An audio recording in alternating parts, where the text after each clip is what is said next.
Hello, my lovelies. If you are watching this, you are watching the replay of this week's Friday Freebie. Hello, hello, hello. I hope you are all doing well and you've had a wonderful week so far. I just wanted to jump on here today to talk a little bit about the topics that I've been expanding upon throughout the week with my posts.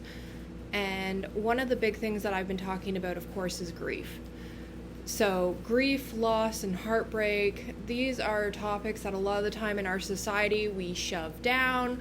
We don't like talking about them. We just want to move on. We don't want to deal with them. But they are very important emotions, and they're very much a part of what makes us human beings, because for us to grieve something means that we connected to it, which means that a lot of the time we held love or a strong, passionate connection to something, whether it be a job, a partner, an animal or pet, or something that we did in our lives that we can no longer do. Anytime there's loss, we grieve, and that's part of what makes us humans. So one of the things I wanted to talk about first off the bat was the fact that grief has a lot more to do with what you're personally going through in your own personal journey of healing than just your grief. You've lost something. You're sad. There's stages to grief. There's actually 5 stages to grief that people go through that research studies have shown. And like I was saying before, grief can happen when you lose a job, grief can happen when you lose a pet, grief can happen when you lose a way of living life. A lot of us have been going through stages of grief, especially with COVID. We're grieving a lot of the things that we can no longer do. So grief is an important topic that I personally have been called to talk about this week, especially spiritually. And so the 5 stages of grief. The first stage of grief is denial. So in the stage of denial, what ends up happening is we have shock, and once we've realized that we've lost something, we just deny it. We're like, oh, this can't be happening. This can't be happening. Whatever was lost, no, this can't be happening. And that's an acceptable stage. I know that we've all been there at some point in our life, especially with heartbreak, right? The second stage is anger. So that's usually the WTF. Why is this happening to me? What did I do to deserve this? There's usually blaming involved. You may blame yourself and feel really guilty. That's my boyfriend's cat if you hear him in the background. He's a very chatty boy. So during the anger stage, a lot of the time, you may find yourself blaming. And if there is no one else around you to blame for your loss, you're going to blame yourself. And then this usually leads to the third stage, which is bargaining, which is I'll do anything to change this because, this can't be happening. I can't lose this if it's a job or a relationship or a way of living. And then we usually go into the fourth stage when we realize that we can't bargain our way out of it, which is depression. And this is the stage that I really, really wanted to touch on because a lot of people try and push this stage away. But you need to feel it. You need to feel it so you can grieve properly. And this is also the stage that I really, really want to highlight, where you need to reach out to your support team. You need to reach out to those around you to talk, to help you move through your grief. Because with the depression phase, if you don't allow yourself to be in that phase and heal it, a lot of the time you're looking for external aspects in order to numb it.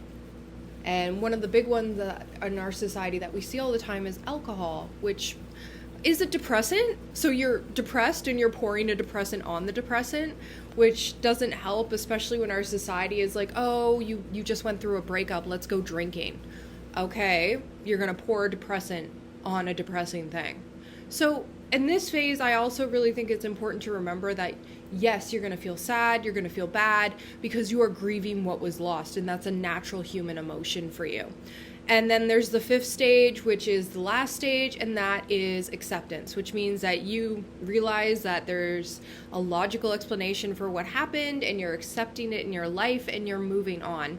So those 5 stages, what people don't understand a lot of the time is that they believe that you're just going to move through these 5 stages linearly.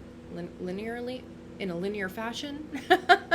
You're just going to move through these stages in a linear fashion and then you're going to be done with it. But that's not what happens with healing grief and going through loss and heartbreak. We bounce around during those stages of grief, those 5 stages. One day you may be in denial again, and then the next day be back to acceptance. I mean, hopefully it's not that extreme, but if it is, that's perfectly okay. And I really, really wanted to touch on the point that a lot of people forget that healing isn't linear. Healing is not, emotions are not linear. Emotions are not logical, okay?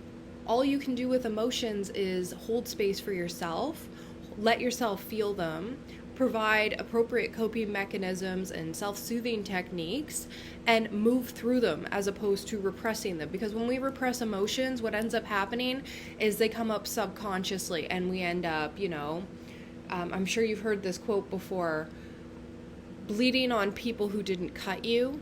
So essentially projecting your wounds onto people who have nothing to do with what you're wounded about.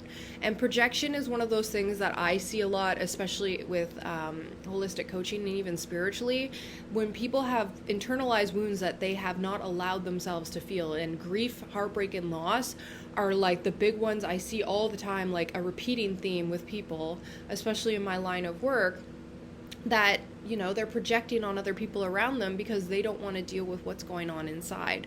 Okay, so 5 stages of grief, talked about them, touched on them, talked about how it's important for you to move through these 5 stages and remember that it's not linear. It is not linear. The other thing I wanted to really, really emphasize is we need to understand that everybody's healing is individual. What does that mean? That means that how you heal is a personal journey and it doesn't have a set time frame. It is based on your individuality, it is based on the circumstances that happen to you. It's based on what you're going through right now when the loss, heartbreak, or grief kicked in. And it's a timeline that's based on how you are healing. And healing is individualized.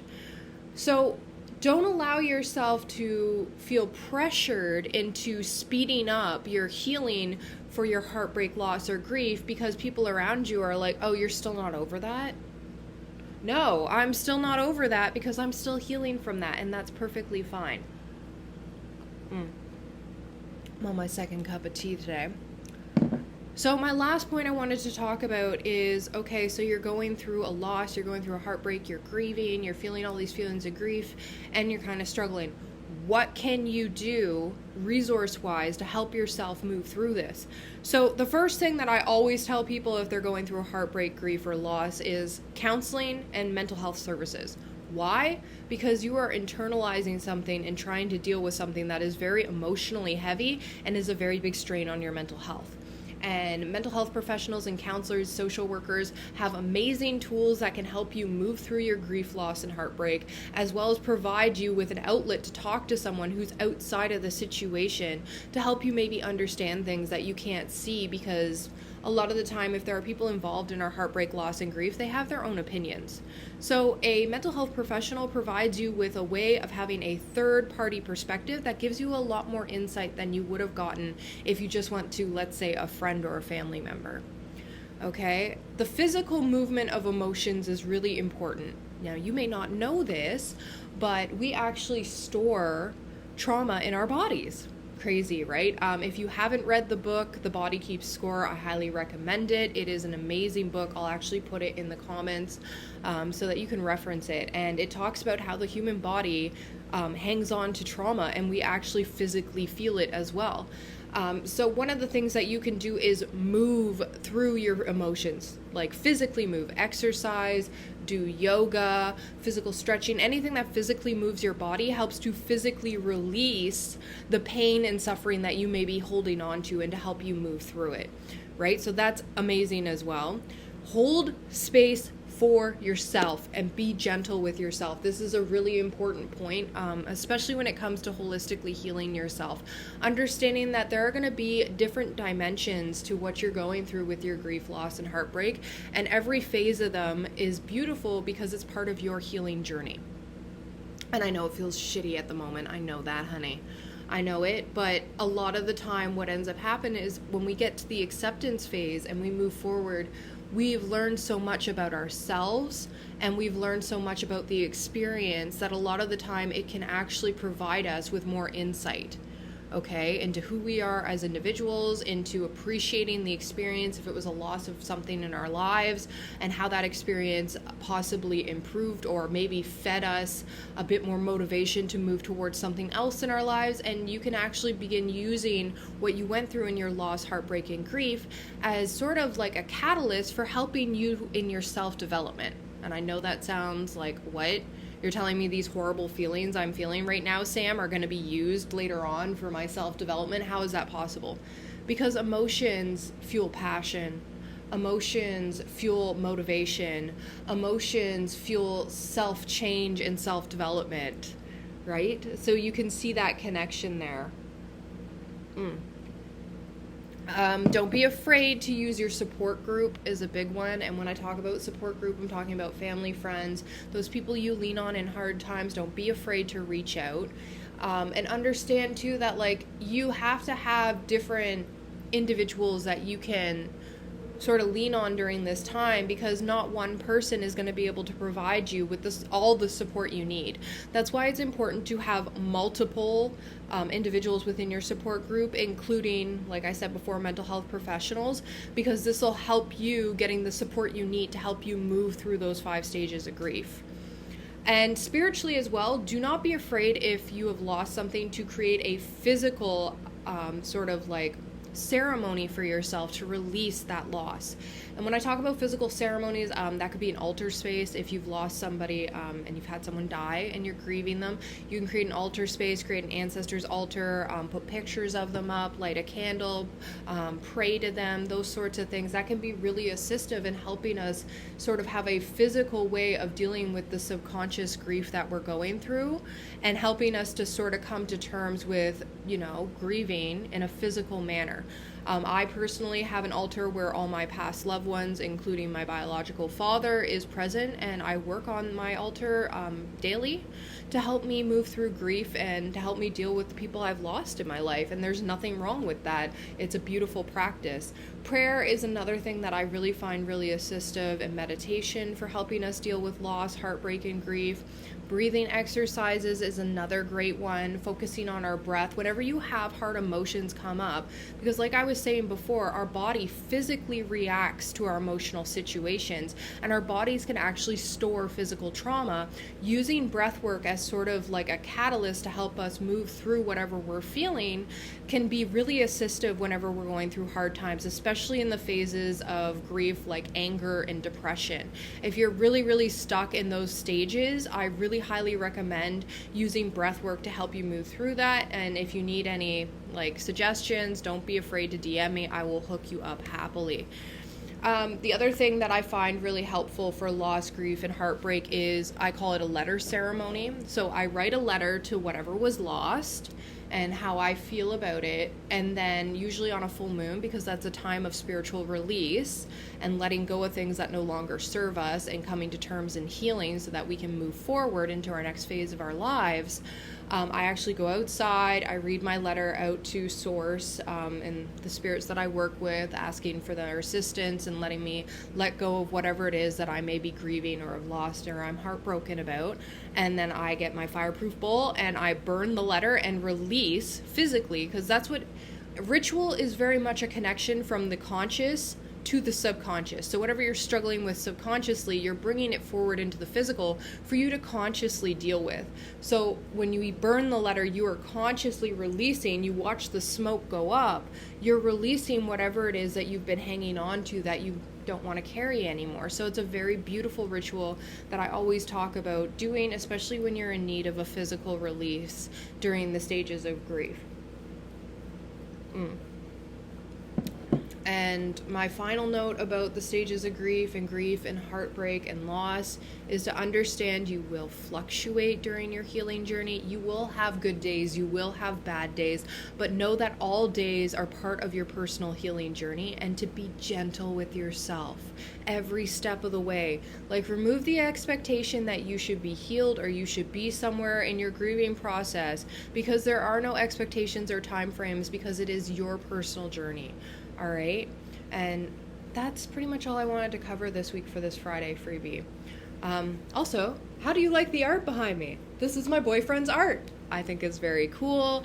I'm going to tag him in the comments as well if you're interested in some of the art that he does and want to take a look. I love it. I think it's beautiful.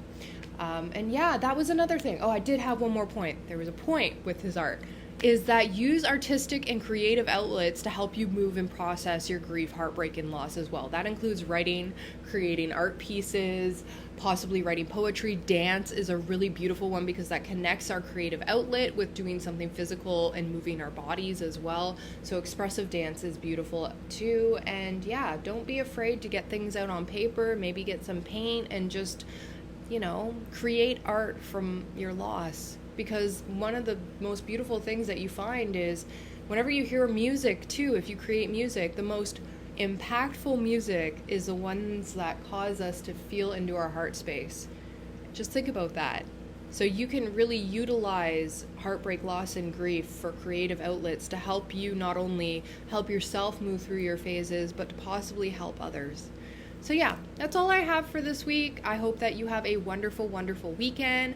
I am sending you all so much love. You take care now. Bye-bye, and I'll see you next week.